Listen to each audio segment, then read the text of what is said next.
Buenos días.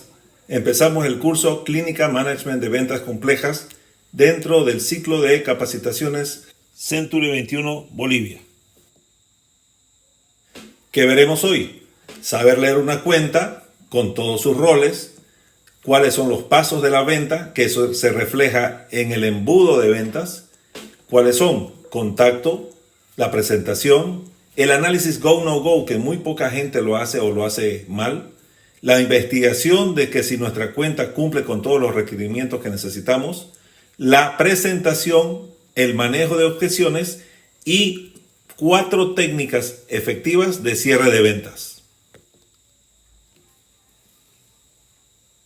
Recordemos, vender es como pescar.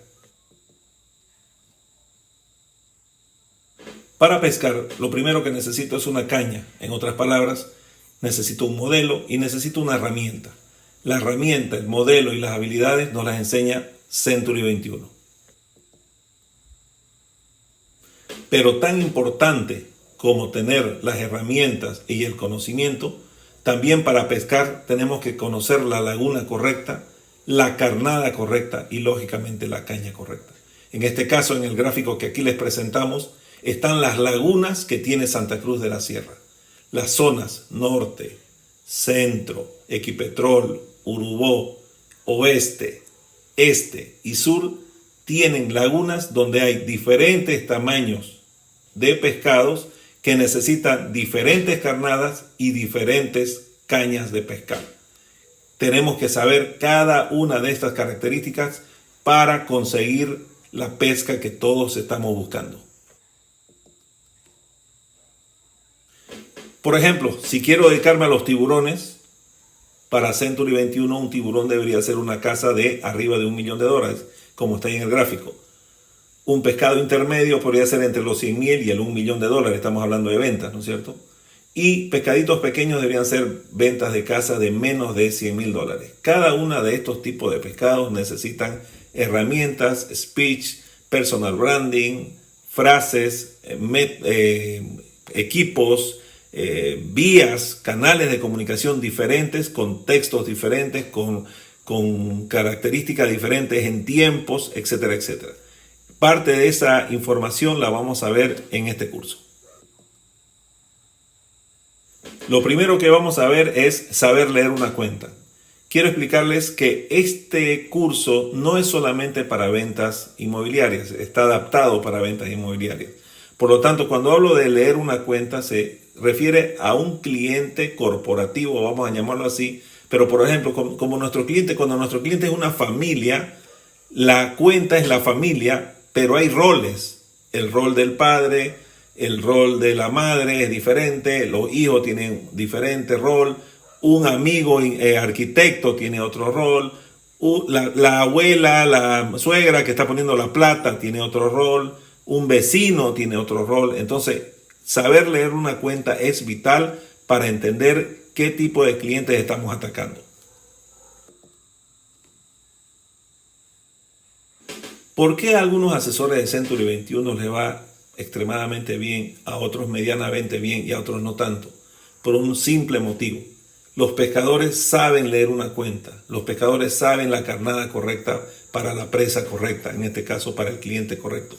Saben los tiempos de espera, saben la laguna correcta. Entonces, ¿qué es leer una cuenta en concreto? Conocer los roles a los cuales estoy atacando a ese cliente. Saber si el que decide es la madre, el padre, cuánto de asidero tiene la opinión de los hijos, la familia externa, un amigo, si la plata viene de afuera, etcétera, etcétera. Muy importante en esta parte, deben entender las necesidades. He visto muchas veces que nuestros colegas, muchos de nosotros, inclusive en algún momento, queremos insistir en una casa que tenemos captada como si fuera la única solución. Una gran ventaja que tiene Century 21 es que tenemos captaciones de distintos tamaños, tipos, colores. Por lo tanto, al cliente lo primero que tenemos que hacer es preguntarle qué necesita, qué está buscando y qué quiere solucionar, así concretamente. ¿Qué necesita y qué quiere solucionar con esta adquisición? Si es una adquisición de una casa o un alquiler. No solamente características como ser cuántos cuartos, en qué zona, etcétera, etcétera, sino también pregúntenle qué quiere solucionar: distancia al trabajo, distancia de los colegios, cercanía con aeropuertos, que tenga 2 garajes porque tienen 2 autos, etcétera, etcétera. Entender las necesidades es vital para conseguir la carnada correcta para el cliente. Tenemos que saber qué necesita. Lo otro es descubrir problemas y oportunidades. Este tema de problemas muchas veces tienen que ver con urgencias económicas, separaciones, requisitos urgentes de vender por motivos financieros, lo que sea. Esos datos también son importantes a la hora de analizar al cliente y saber qué necesita y qué le duele para prepararle una propuesta que cubra lo que él quiere escuchar. No es solamente que le vamos a vender o vamos a comprar una casa a su nombre. En el tema de por qué hacemos este análisis, tiene una simple razón. Porque tenemos que resolver necesidades del cliente, por una parte, pero aquí viene una parte muy importante, que son las motivaciones e inquietudes personales de cada uno de estos roles, y lo vamos a explicar en las siguientes láminas. Por lo tanto, recuerden bien, tenemos que identificar necesidades, por un lado, pero también motivaciones e inquietudes personales individuales intrínsecas de cada uno de esos roles. Cuando hablamos de identificar necesidades insatisfechas del cliente, hablamos de necesidades que generalmente son concretas y puntuales. Por ejemplo, necesito una casa en un condominio cerca del Urubó o cerca de cierta zona con 3 dormitorios, que tenga 2 garajes, etcétera, etcétera. Generalmente estas necesidades son entendibles por todos. La familia entiende que todos necesitan eso. Son claramente identificables y normalmente se resuelven con una propuesta concreta. Mire, tengo estas 3, 4 casas, tengo este departamento, tengo esto, que cubre características generalmente. Pero aquí aparecen motivaciones, y esta es una parte que los verdaderos vendedores, los verdaderos asesores inmobiliarios y también los verdaderos vendedores de cualquier tipo de negocio entienden, que son las motivaciones e inquietudes personales de los actores. Aquí tiene que ver los intereses, muchas veces no explícitos, de cada uno de los roles que aparecen. Son diferentes para cada rol, son muy difíciles de identificar, nunca lo van a decir y rara vez se hacen explícitas. El ejemplo más claro es, hay un tema hereditario, falleció alguien, pero resulta que una de los hermanos o la hermana vive con la persona que falleció. Por lo tanto, para esa persona, el tema de la venta puede decir que sí está de acuerdo, pero sabe que se queda sin casa y va a quedar con una porción de dinero. Desde ese punto de vista, todos pueden llegar a decir, ¿es una necesidad de vender? Sí. ¿Están todos de acuerdo? Sí. Pero llegado el momento, lo más probable es que esa persona no quiera firmar la venta. ¿Por qué? Porque su motivación y su inquietud es quedarse a vivir ahí. Solamente les estoy dando un ejemplo, como muchos de los que hay en este sentido. O una familia que decidió venirse al Urubó, dijeron, sí, está bien, vamos a venirnos al Urubó a vivir, pero resulta que la esposa realmente no quiere por el tema de que su casa antigua está a 4 cuadras de su mamá o del papá, lo mismo, exactamente igual. O estaba antes a 5 cuadras de la fraternidad del padre. Sí, compramos el terreno, sí, tendríamos que empezar a construir, sí, deberíamos mudarnos, sí, podemos vender la casa anterior, pero hay una inquietud interna de uno de los roles que hace muy difícil que se pueda concretar la operación. Esas motivaciones e inquietudes son muchas veces muy difíciles de identificar. Se tienen que hacer y se tienen que identificar con charlas individuales de las personas, hacer preguntas directamente a cada rol, identificar la línea de comando, o sea, la línea de mando, la línea de decisión, saber exactamente quiénes toman la decisión o quién va a tomar la decisión final para este tema, e ir resolviendo estas inquietudes y estas motivaciones para llegar a un buen acuerdo. Recuerden, las necesidades imponen qué vendo por característica, pero las motivaciones e inquietudes dictan el cómo lo vendo, qué le digo, con qué beneficio le tengo que mostrar para que valga la pena cambiar de casa, irse más lejos, etcétera, etcétera. Los beneficios son los que van a hacer mover la aguja en el sentido de que si hago o no hago la operación. Veamos con más detalle cuáles son estos famosos roles de una cuenta. Los principales roles de una cuenta son decision maker. En este caso, muchas veces es el que toma la decisión final. En una empresa, muchas veces el gerente financiero, que es el que dice hay o no hay dinero. En el caso de las ventas de casa o familiares, en este caso en particular, todos aquí sabemos que las mujeres son generalmente las que toman la última palabra. Pero a veces una decisión final es el pariente que mandó plata de España y le pidió a alguien que le compre. El tipo hizo toda la investigación, pero llegó el momento y dice, no me gusta. O la suegra, la mamá del padre o de la madre que dice, como es el dueño de la plata, llegado después de revisar todo y hacer todas las presentaciones y que todo les gustaba, etcétera, etcétera, hay una palabra final. Tomar en cuenta e identificar cómo es la línea de decisión en una compra es muy importante. Luego también una opinión importante es la del usuario final. Si vamos al tema de la familia, son obviamente los hijos. Hemos visto muchos videos de gente que vende millones de dólares en casas, que te sugieren, por ejemplo, que si vas a vender un lote, cuando lo lleves a visitar, siempre tengas un par de pelotitas atrás de tu auto. Y que la casa que estés, el lote que estés vendiendo o la casa que estés vendiendo, el jardín tenga un pasto como si fuera una cancha de fútbol. Luego tiras un par de pelotitas ahí para que los niños se diviertan o qué sé yo, o algo así. O mostrarles un paseo o con una bicicleta, lo que sea. La decisión de los niños en muchas veces, si bien son usuarios finales, vamos a llamarlo así, su decisión y su opinión es muy importante llegado el momento. A los padres, una de las cosas que nos ablanda el corazón es que nuestros hijos estén en un mejor lugar, que estén bien, que estén cómodos, que estén felices. Por lo tanto, esa opinión, si bien no nos las exigen, pesa mucho a la toma de decisión final. El siguiente rol que hay en una venta es el recomendador técnico.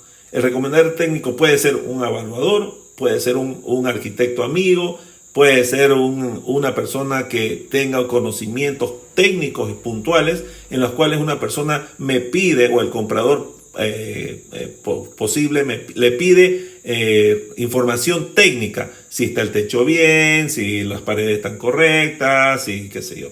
Esas cuestiones técnicas puntuales son temas de características técnicas puntuales que sean cubiertas en los requisitos.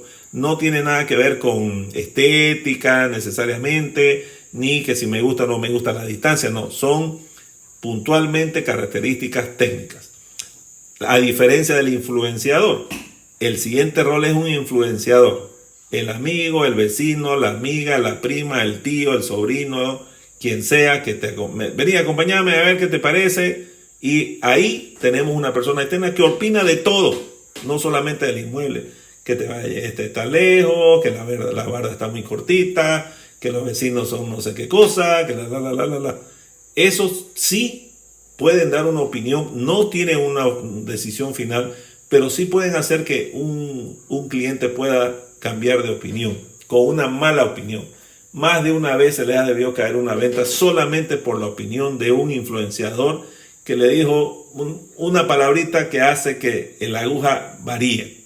Y por último está el coach. Este es un rol que muy pocas veces lo vemos en este tipo de negocios, porque no son ventas corporativas, son ventas más bien concretas y puntuales directas.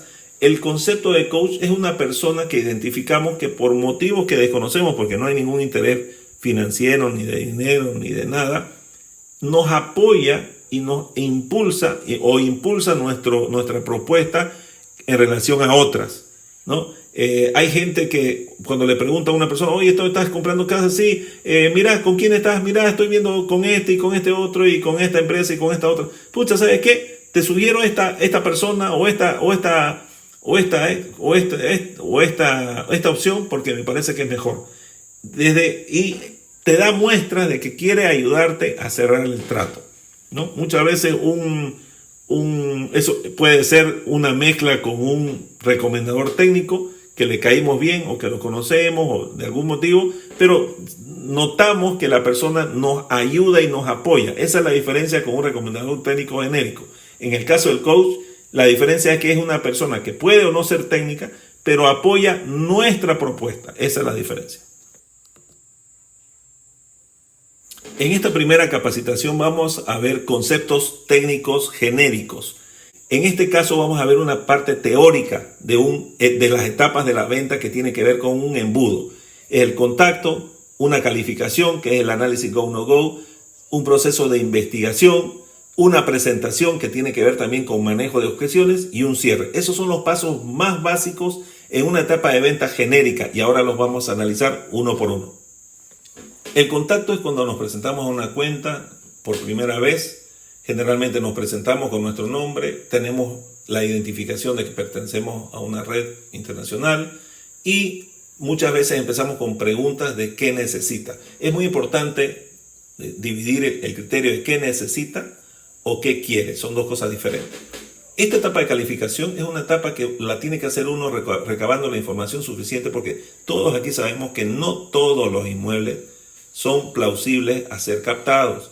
Una de las normas básicas de Century 21, y es por eso la experiencia y el conocimiento y la curva de aprendizaje que uno se evita, es el tema de entender que no todas las captaciones son correctas.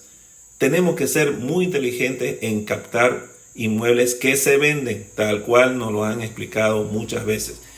Eso es esta calificación, es el análisis americano que se llama go no go. Es, a ver, cómo es la casa, qué tiene, qué no tiene, qué requisitos tiene. Y aquí también vemos cosas como, por ejemplo, el cliente me exige que sean dólares, el cliente quiere no sé qué cosa, me discute el 4%, no quiere los 4 meses, quiere 2 meses, quiere saber que si la venda que no paga. O sea, aquí tenemos que hacer un análisis concreto, directo, integral, de si vale o no vale la pena destinar recursos, tiempo, plata, campañas en Facebook, visitas a un cliente complejo.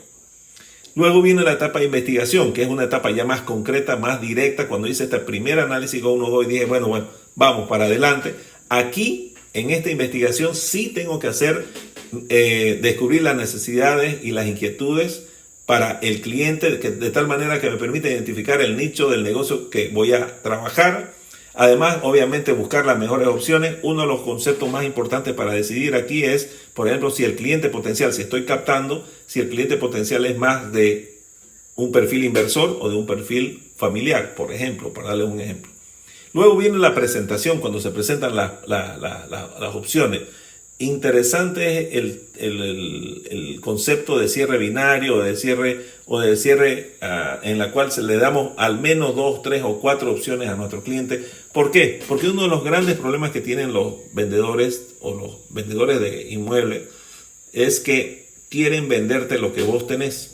O sea, el vendedor quiere vender lo que él captó y eso el cliente se da cuenta enseguida. Una de las grandes ventajas de trabajar en una red como la nuestra es que podemos ofrecer inmuebles de muchos de nuestros colegas y el cliente va a entender que estoy buscando algo que a él le sirva, no que a mí me reditúe más dinero. Ese es el otro tema muy importante. Aquí se ve en la presentación, una presentación de varios inmuebles, varias opciones en las cuales el cliente tenga opciones para decidir y tomar una buena decisión. Aquí van a aparecer las objeciones, indudablemente, y aquí vamos a dar, más adelante vamos a ver una serie de un kit para manejo de objeciones que les puede ayudar a sobrellevar esta parte que es la parte candente de la venta, el manejo de objeciones y por último el cierre. En esta parte que es la etapa de contacto, aquí hay que hacer una diferenciación muy importante. Si mi cliente es el cliente final o si mi cliente es un cliente interno que me está solicitando a mí una captación que yo tengo. En ambos casos se cumplan ciertas reglas que son básicas. Primero, presentarse. Hola, me llamo Walter Justiniano, trabajo en Century 21 Excelsior. ¿En qué te puedo ayudar? ¿En qué puedo hacer por vos? La otra es la razón de la llamada. Si soy yo el que está buscando alguna captación de un colega mío, ¿qué es lo que necesito? ¿Qué es lo que vi? ¿Dónde vi lo que yo necesitaba? ¿Por qué lo llamo? Si está activo, muchas veces nos ha pasado que algunas publicaciones ya no están activas. La otra cosa que me llama mucho la atención dentro de la red, les soy honesto y aprovecho la oportunidad, es que muchos colegas no tienen sus nombres en su WhatsApp o ponen un nombre incompleto, y tener el nombre completo del colega o del cliente es importantísimo para usar el CRM, es clave. Estábamos viendo también que el tema de usar WhatsApp, por ejemplo, dificulta y aminora la potencialidad del CRM que tiene el sistema. Y el segundo curso, el tercer curso que vamos a hacer, que parte justamente del CRM, van a ver la potencialidad que no estamos usando. Luego, la idea es también lograr despertar interés. Si yo le digo a un cliente interno, como me ha pasado y nos ha pasado a todos, ¿sabes qué? Tengo un cliente que va a invertir una cantidad X de dinero, como que sí pasa, en inversiones, quiere terrenos de tantas hectáreas en tal zona. Y rápidamente aparecen los postulantes, pero a veces uno le quiere repetir información y tardan y se tarda y no se hace el siguiente contacto. Acuérdense que el tema de venta es emocional y al ser emocional los tiempos muchas veces te hacen caer ventas. Muchas veces pensamos, no, la venta dura 2 meses, 3, no, pero hay ciertos momentos en que hay una cuestión de temperatura que se enfría. Hay un dicho viejo que decían los antiguos que dicen que los pavos se pelan en caliente y eso tiene mucha razón. Entonces, en ese sentido, la agilidad tanto con el cliente interno, o sea, con asesores nuestros a los cuales le pedimos información de un inmueble para presentársela a un cliente, que la información esté al día, que el bien esté en promoción, que los precios estén actualizados y que no sea un precio antiguo y después te topas con que el precio es diferente, que no era en el lugar que corresponde porque la ubicación GPS es diferente o no está puesta. Hay muchas cosas en las cuales tenemos que trabajar para esto. Indudablemente el concepto de establecer empatía y confianza tiene que ver tanto con el cliente interno como con el cliente externo. Dentro del desarrollo de la visita siempre hay que hacer una introducción con una pregunta, ¿no? Cualquiera sea, para que darle la oportunidad a la persona que empiece a hablar. ¿En qué le puedo ayudar? Gracias por contactarnos. ¿En qué puedo servirle? ¿Qué le puedo ayudar? Lograr la intención del cliente. Usted sabía que nosotros tenemos tales ventajas, ya empezar a hablar de beneficios, no de características, ni siquiera de ventajas, de beneficios. Elevar el interés en cómo se beneficiará con contactos futuros con usted, ¿no? Explicarles que tenemos una red de más de 10.000 cierres hechos, con más de 3.000 o 4.000 inmuebles en exclusiva, etcétera, etcétera. Y aquí viene un detalle muy importante que muchas veces la gente no lo explica. Explicar no solamente el flujograma del trabajo C21, qué hacemos y cómo justificamos por qué cobramos lo que cobramos, explicarles que es un servicio profesionalizado, pero también hay un concepto que es la promesa de valor, explicarles hasta dónde llega nuestra implicación en el proceso, qué tiempos le vamos a evitar, qué trabajos, qué trámites, qué acciones vamos a hacer para que él tenga el resultado que él necesite, porque él no tiene tiempo, él no tiene el conocimiento, él no sabe hacer transacciones, él no va a hacer transferencias, él no va a ir a poner un cartel, él no va a sacar una campaña de Facebook, Instagram, WhatsApp, etcétera, etcétera. Él no tiene una red de más de 1.000 asesores en general. Esa parte es muy importante explicársela al cliente y eso se hace con una promesa de valor. Adicionalmente a eso está el flujograma de trabajo que nos los han explicado como ciertos pasos que hacemos, tal cosa, el análisis, qué sé yo, el AMC, el otro. Luego, siempre cierren la visita con un compromiso mutuo de una acción posterior, pero nunca queden contentos si le dicen, no se preocupe que yo lo llamo. O si le piden el teléfono y hace como sea para no dárselo y voltea, esa es una objeción adelantada, ¿no? Es raro un cliente que te pide que vos le hagas un servicio y cuando vos le pedís el teléfono no te lo quiere y te dice más bien, no, démelo, a mí yo lo llamo. Ese yo lo llamo es una garantía de que algo hicimos mal en el desarrollo de la visita, en el desarrollo de la presentación. No cumplimos con la meta de el engagement que se llaman en los gringos, que el enganche, ¿no? Que entremos en sintonía y podamos seguir avanzando. Esta calificación o reality check es prácticamente la herramienta down que vimos en la primera clase. ¿Qué tenemos que hacer? Corroborar la existencia real del prospecto, del negocio, si realmente la persona va a comprar o va a poner a la venta su casa. Si es una compra, verificar la existencia de los fondos asignados, el famoso dólar, saber si la persona cuenta con el dinero para comprar o si va a sacar un crédito o si tiene un capital inicial para empezar o si ya tiene adelantado una preaprobación crediticia, etcétera, etcétera. Aquí también tenemos que ver quiénes son los que firman, ¿no? Los famosos authority, quiénes son los que firman. Ahora, si no existen los fondos, volviendo al tema de dinero, verificar si la persona tiene la capacidad para sacarlo. Hay mucha gente que pregunta por casa de $150,000, por dar un número así redondo, con créditos a 10 años, y todos sabemos que es imposible que una persona que gane 600 o 700 dólares pueda pagar una cuota de 1100, ¿no? Es imposible. Entonces, esos conceptos de cuánto tendría que sacarme un crédito y el cálculo de una cuota bancaria la tenemos que tener todos casi en la cabeza, o tener un Excel en las cuales yo pueda poner a ver por tal casa, con tanto de anticipo, a tantos años, con tanto de interés, la cuota es tanto. Ese dato es vital para el tema financiero, ¿no?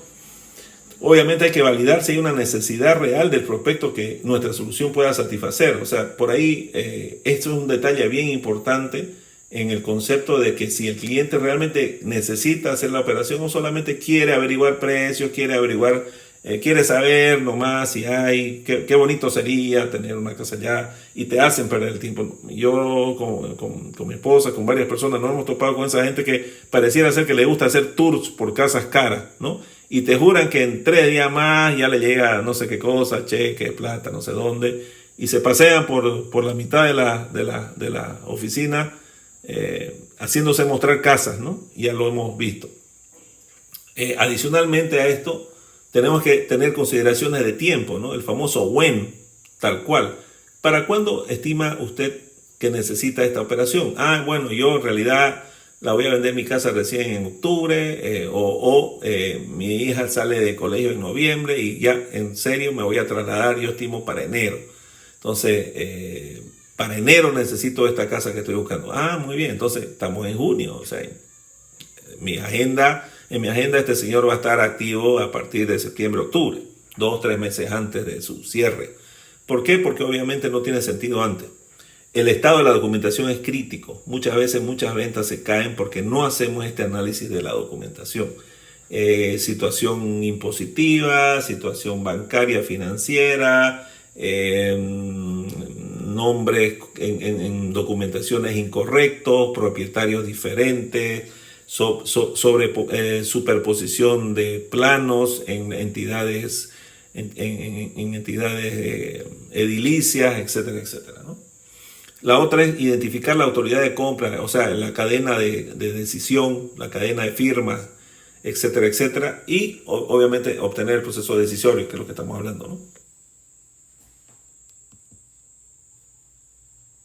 ¿Qué pasa si esta calificación, este go, no go, lo hago, no lo hago a media, lo hago mal, agarro, le pido el nombre del tipo y dónde está la casa y el número de casa y los metros cuadrados y ¡tac! Subo la operación al Century 21, al sistema, ¿no? ¿Qué pasa si no lo hago? O lo hago mal, o lo hago tarde, a destiempo. Obviamente me embarco, a veces sin saberlo, o a veces por apurado, en algo que no va a prosperar.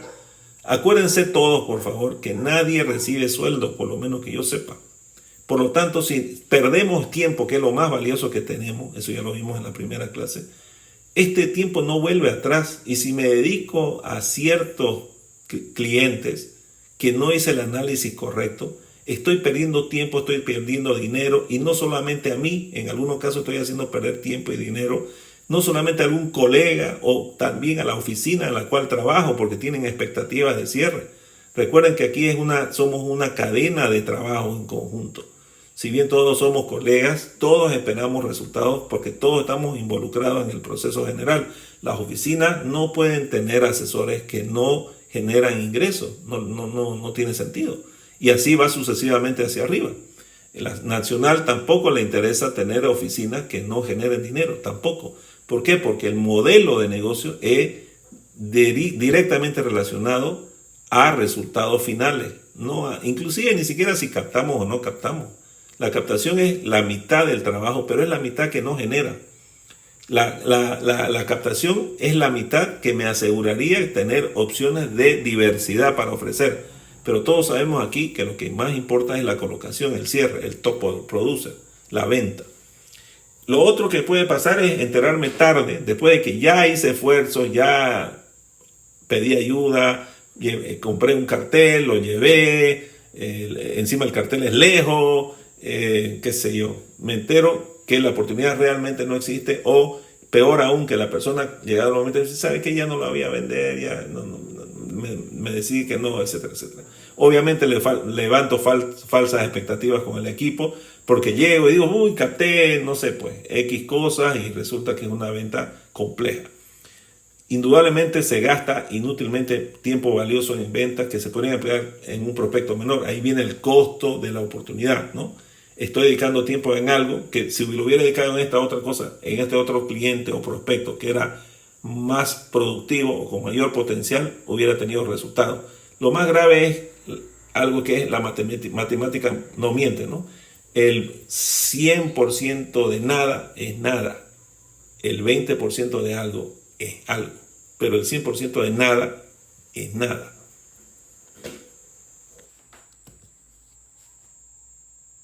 En esta parte de la investigación varía un poquito porque prácticamente esto es un matching fit.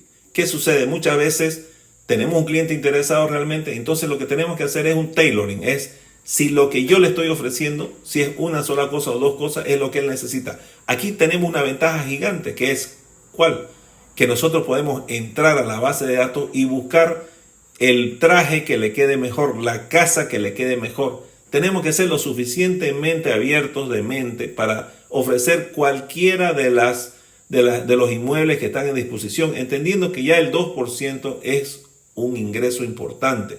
No pretendamos que todas las operaciones las hagamos al 4%. Más bien, el éxito de la red es ese manejo en conjunto y en pares.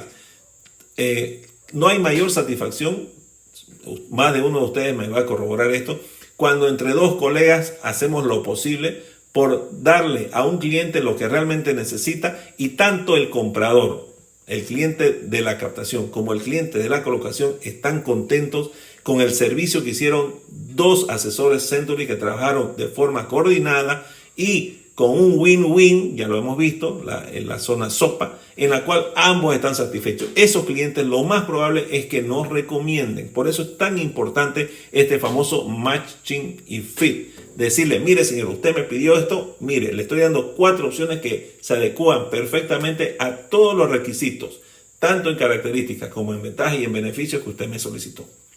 ¿Para qué me sirve hacer una buena investigación? Clarifica qué puedo solucionar y qué no. Descarto opciones que yo sé que no van a satisfacer al cliente que tengo. Me permiten establecer una solución posible más afinada con especificaciones puntuales, tanto en características, en montos, en beneficios, en distancias, etcétera, etcétera. Y en otros casos también, cuando hago esta investigación, puedo saber si alguien más que no es de Century está cotizando y con quién estamos compitiendo. Nos guste o no nos guste, podemos ser la red más grande de Bolivia, qué sé yo. Hay un 60 o un poquito más por ciento del mercado que no somos Century y que en algunos casos nos hacen ruido. Ahora veamos en concreto para qué sirve esta investigación. Ya vimos que clarifica que puedo solucionar y que no, establecer la solución. Pero ¿cómo se hace? ¿Cómo se hace la investigación? Miren estos consejos. Primero, preguntar a fondo sin miedo.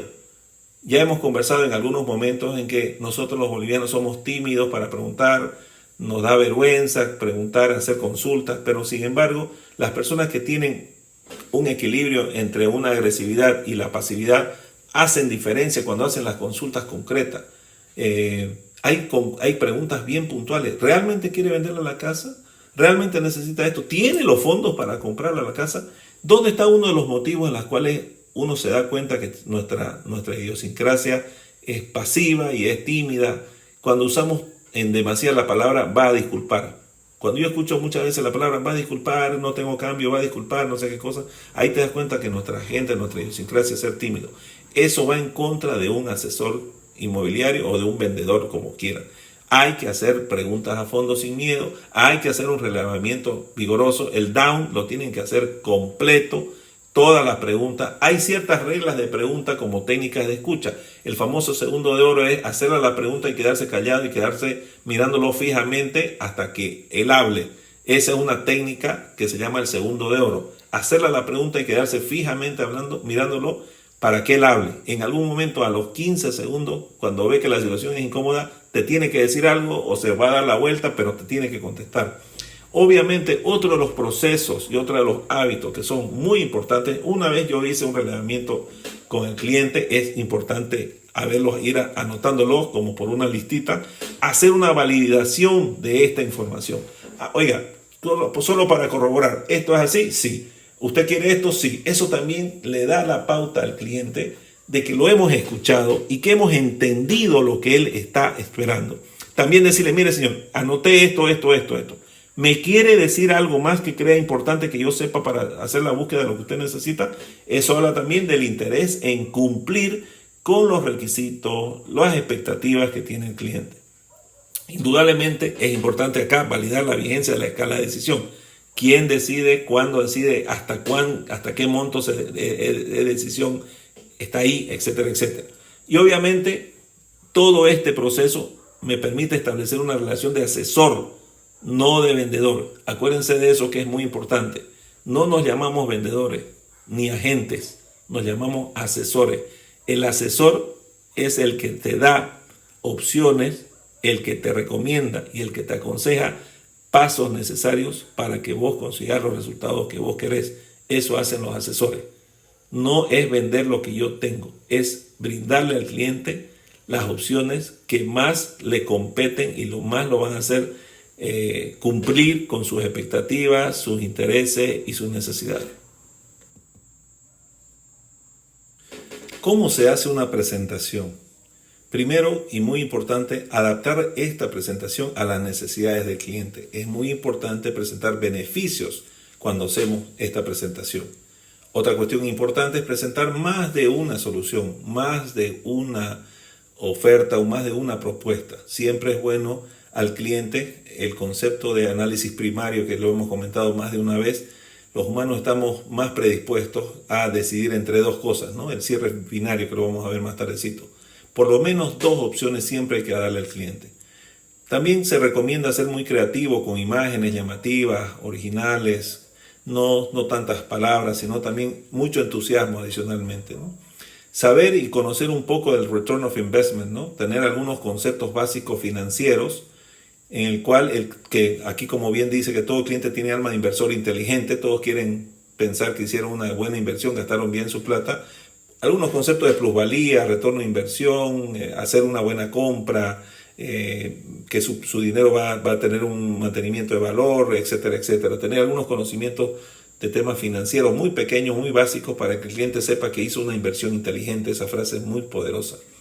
Indudablemente usar la venta referencial es muy importante, ¿no? En algunos casos tenés que saber quiénes otras personas han comprado por ahí, gente conocida, y podés decir, mira, tiene vecinos a esta persona han comprado en este barrio, este es el tipo de personas que viene. La venta referencial es muy potente, ¿no?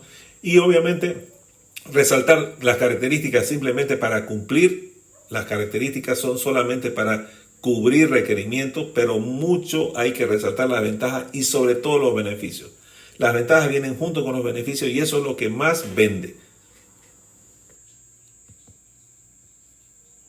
Aquí rápidamente vamos a aclarar o vamos a pasar rápidamente el tema de la diferencia entre características, ventajas y beneficios. Rápidamente, las características no venden. Las características son simplemente conceptos puntuales de requisitos. Casa de 3 cuartos, con 2 baños, con 2 garajes, en tales zonas, con tal presupuesto. Esas son características. Las ventajas son ya criterios puntuales que son valorados por el cliente. Ventajas y beneficios van casi juntos y a veces se confunden. Por ejemplo, estar a 5 minutos de su trabajo, estar a 5 minutos de un hospital o de un supermercado, ¿no?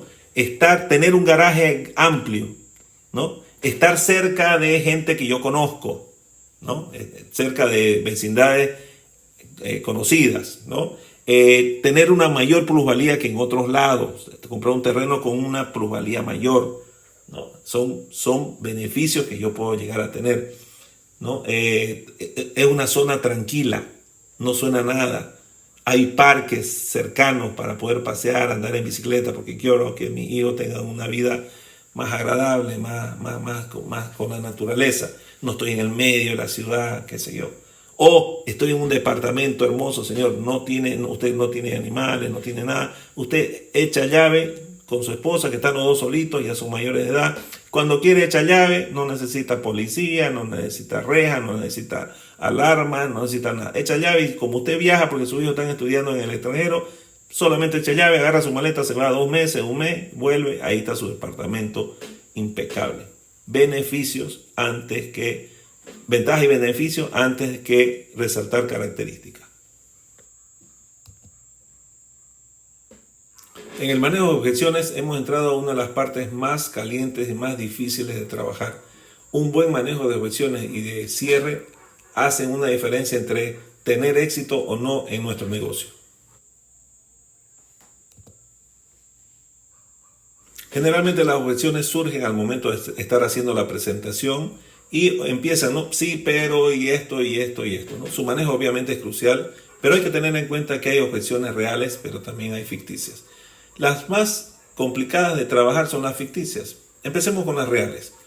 Una de las objeciones reales es porque es posible que el cliente no entendió bien nuestra propuesta o no supimos expresar qué queríamos explicarle a nuestro cliente. El cliente tiene un error de percepción de nuestra propuesta.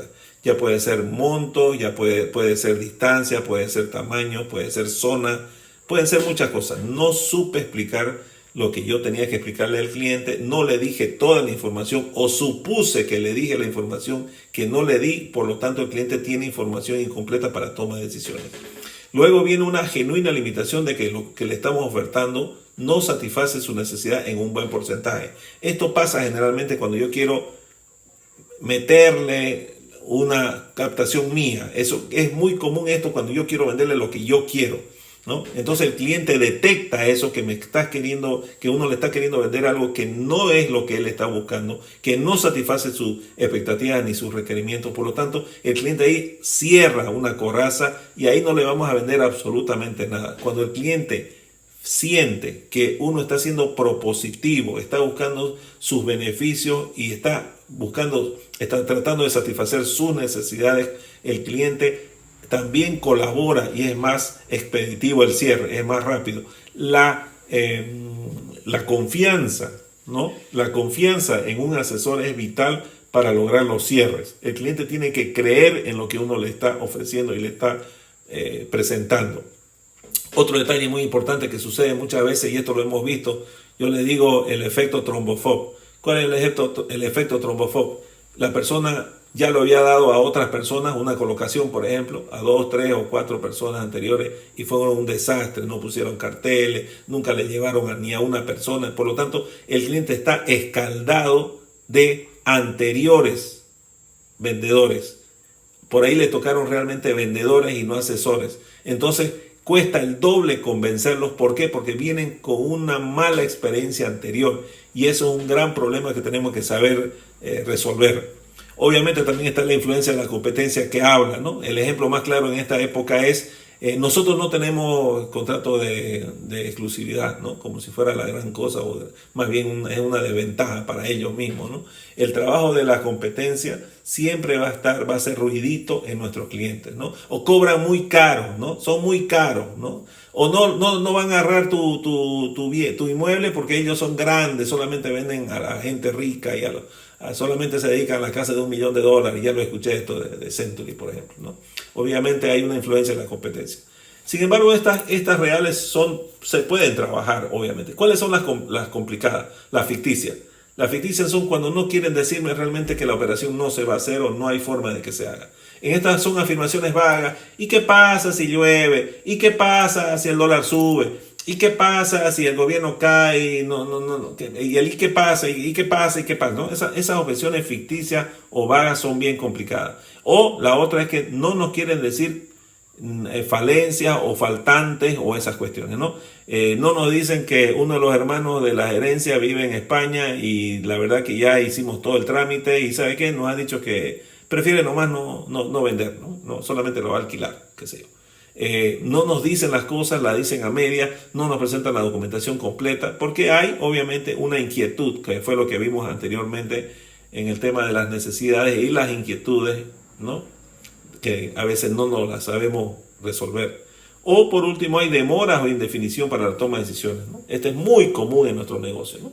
Que la gente se anima y se desanima. ¿Por qué? Porque hay un efecto sentimental pues en una casa, ¿no? Hay un tema sentimental. Ya la vendamos, sí, pero llega el momento, pucha, aquí nacieron mis hijos, aquí crecieron mis, qué sé yo, aquí hacíamos fiesta, aquí teníamos tiene un valor emocional muy fuerte una casa. Por lo tanto, ese concepto de la definición o indefinición en el cierre tiene mucho que ver con haber hecho un trabajo, como dijimos anteriormente, ¿no? El pavo se pela en caliente.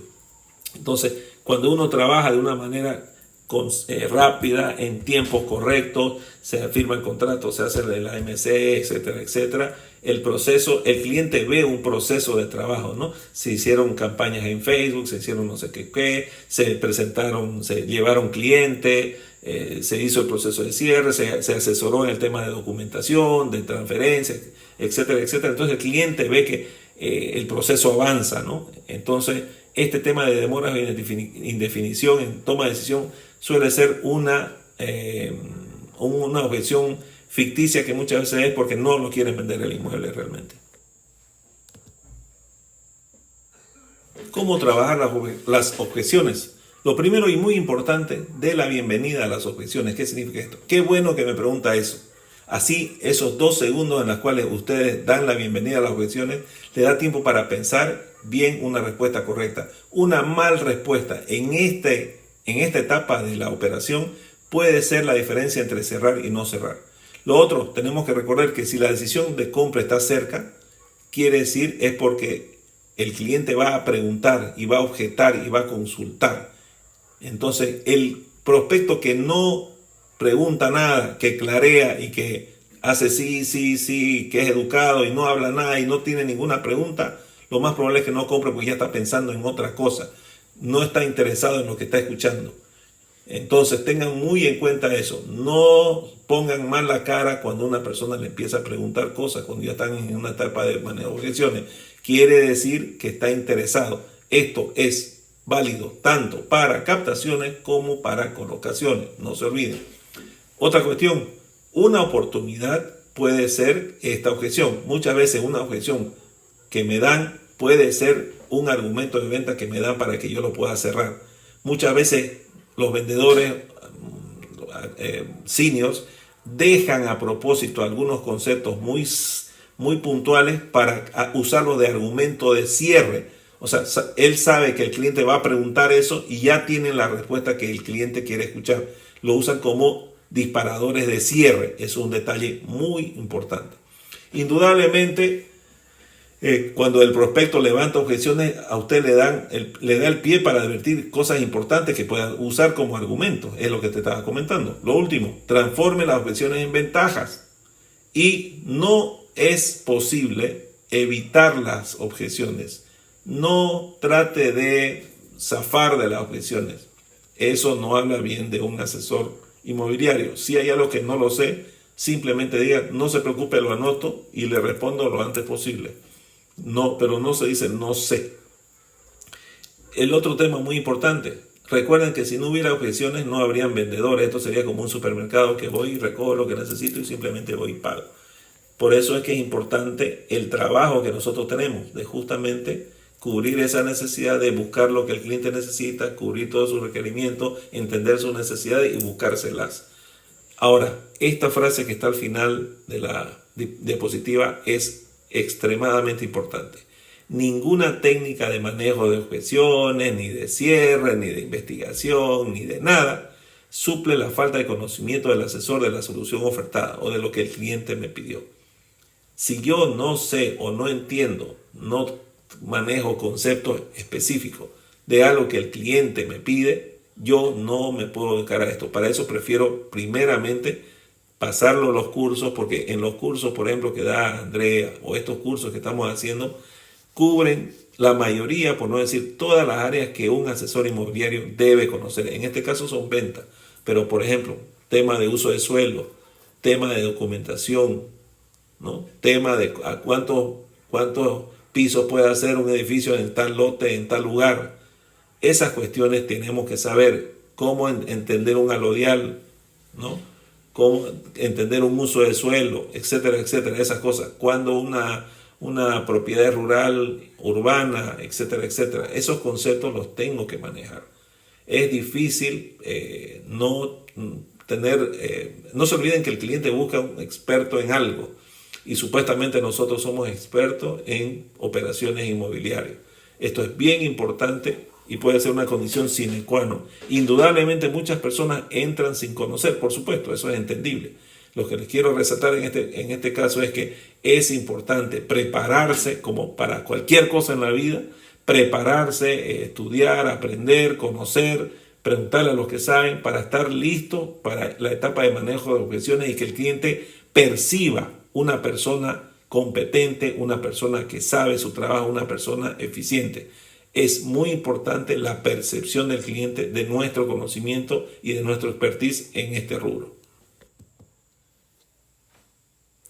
Enumeremos algunas de las objeciones con las que nos encontramos cuando estamos procediendo al cierre de un negocio. El primero puede ser la financiación o es un pago en efectivo.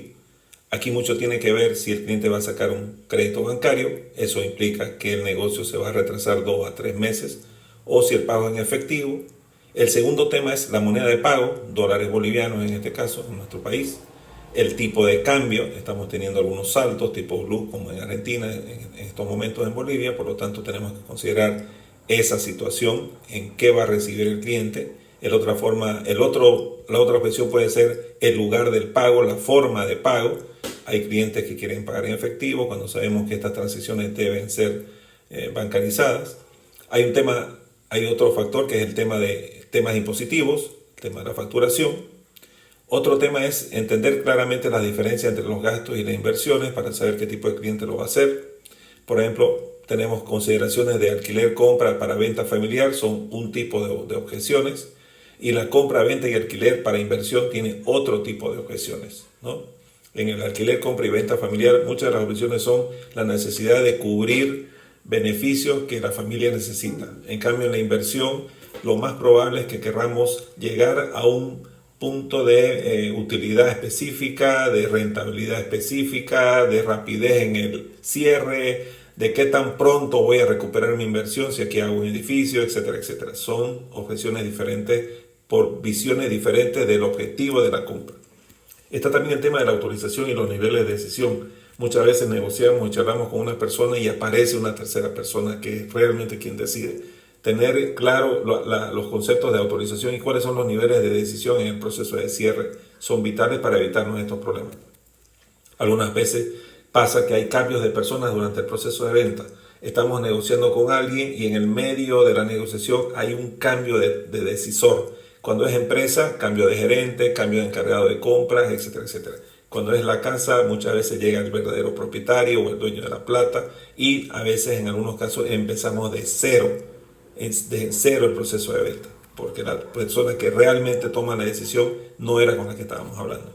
Lógicamente, otro de los factores son cambios en el presupuesto de los prospectos. Esto implica que en algunos casos se considera que tienen un presupuesto establecido, uno le muestra un bien inmueble que podría cumplir con eso, pero está 10-20% arriba, pero en el medio de la negociación hay algún inconveniente que hace que el cliente reduzca su presupuesto o cambie el tipo de negocio, de alquiler a venta, de venta anticrético, etcétera, etcétera. Y obviamente están todo tipo de aparición de restricciones, ¿no?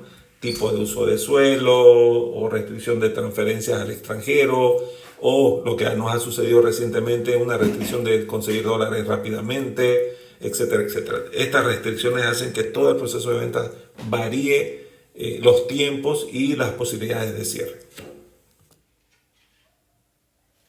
Aquí les dejo un kit de supervivencia para manejo de objeciones que le pueden ayudar en algún momento. Una de las primeras cosas es dejar que el interlocutor exprese la totalidad de su comentario.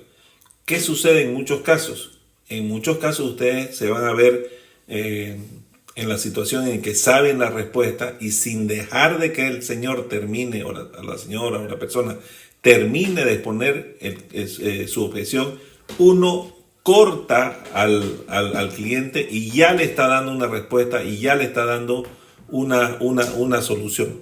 Ese es un problema que tiene mucha gente que ya tiene la solución en las cabezas y por por impulsivo, corta al interlocutor y por más que le dé la respuesta correcta, el interlocutor se ve atacado o de alguna manera se ve cortado y no le va a gustar. En este caso, dejarlo que el interlocutor termine su objeción para poder responderle. Aquí es la idea es escuchar siempre y no interrumpir y prestar atención, no ponerse a mirar el celular y esas cosas. También hay que cooperar con el prospecto, no hay que no discutir, no sugerirle nada al medio. Y un tema muy importante que les quiero recomendar es que no lo haga sentir ignorante de algún tema. Todos somos ignorantes de algún tema. Algunos conocemos una cosa, pero no conocemos otra. Entonces, todos somos ignorantes de algunos temas. En este caso nos han buscado porque nosotros conocemos de este tema. Entonces, no hagamos algún comentario de algo que él debería saber, ¿no? Porque es tratarlo, hacerlo sentir como que él no sabe algo que debería saber. Esto es muy importante también. Mucha gente tiene esos tics que empiezan con una palabra negativa cuando la objeción es incorrecta. Entonces, no, lo que pasa es que ese inicio con un no o alguna otra palabra pone la situación, el ambiente de una manera complicada. Ya el cliente en muchos casos se cierra a la respuesta. Por más que la respuesta sea correcta, por más que la respuesta responda a la iniciativa, ese tema, esa palabra negativa al inicio es lo que cambia el ambiente. Eso es un poquito de PLN que algunos lo están solicitando entre los cursos que se dan y ahí vamos a aplicar algunas de ellas. Otra de las situaciones es guiarlos a su propia conclusión, de alguna manera preguntarle cosas direccionadas de tal manera que él saque la propia conclusión y prácticamente él se responda. Esa es una técnica muy avanzada de PLN, por si acaso, en el cual el cliente uno lo va guiando a la conclusión, entonces es como que él respondió lo que él mismo se consultó. Mantenerlo calmo, no transmitir sensaciones negativas, explicarle que cuando hay una objeción concreta y puntual, ya casi de reclamo, hay frases que son muy empáticas, como sé lo que se siente, más vale que sea así, ¿no? Esa es una frase un poquito peligrosa, hay que saber cuándo usarla. Otros clientes han sentido así, pero se resolvió de esta manera, lo vimos de esta forma. Muchas veces las objeciones se pueden transformar en preguntas que me permiten ahondar el conocimiento para poder buscar mejor soluciones a lo que me están preguntando. Y volviendo por último al tema de las objeciones falsas, no hace falta ahondarlas. Las objeciones falsas, si las identifico, es mejor cortarlas, no nos benefician y nos van a hacer perder el tiempo. Acá estamos entrando al último tema, que es el cierre. Aquí es muy importante manejar el equilibrio entre la imposición y la pasividad, entre lo impositivo, entre la agresividad y la pasividad. Por ejemplo, todos conocemos vendedores, tanto de Argentina, inclusive de Perú, son altamente agresivos, son impositivos, son persistentes. A los que le ha tocado viajar a otros países, en ciertos lugares turísticos, te persiguen por un portacámara o portacelulares, o en los subtes te persiguen para venderte cosas, lo que sea. Esa técnica de agresividad no nos agrada. En Bolivia somos poco propensos a esa agresividad, pero sin embargo les garantizo que la mayoría de nosotros terminó comprando algo. O sea, ¿dónde se ve mejor este tema de tener un equilibrio entre la agresividad, por decirlo así, y la pasividad? En la venta de los tiempos compartidos, cuando uno viaja a algunos hoteles que te meten, te dicen, venga, le regalamos no sé qué cosas, y nos escucha media hora, y uno puede estar 4 horas, y muchos han terminado firmando y se quedaron con una propiedad compartida que nunca más la usaron, a más de uno. ¿Por qué? Utilizan técnicas de presión psicológica, PLN en particular, en este caso en el mal sentido. Tenemos que saber hasta dónde podemos presionar. De todas maneras, es mucho más productivo dar un porcentaje más, un paso más en el tema de la agresividad y no ser tan pasivo. Nunca aceptar, por ejemplo, yo lo llamo, no se preocupe, no, jamás. Señor, yo lo llamo. ¿A qué hora lo llamo? ¿Dónde lo visito? ¿Cuándo quiere ir a ver la casa?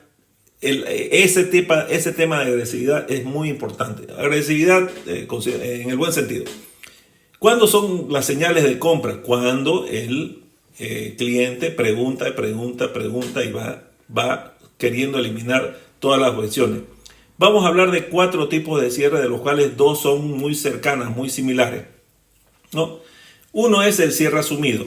El cierre asumido es cuando doy por hecho la operación. Esa es una técnica muy interesante en la cual cuando estoy hablando con el cliente y está tentando y decir, ¿sabe qué? ¿Cómo quiere el contrato? ¿Dónde se lo llevo? ¿Se lo llevo a su oficina o a su casa? O sea, doy por hecho que ya lo llevo el contrato.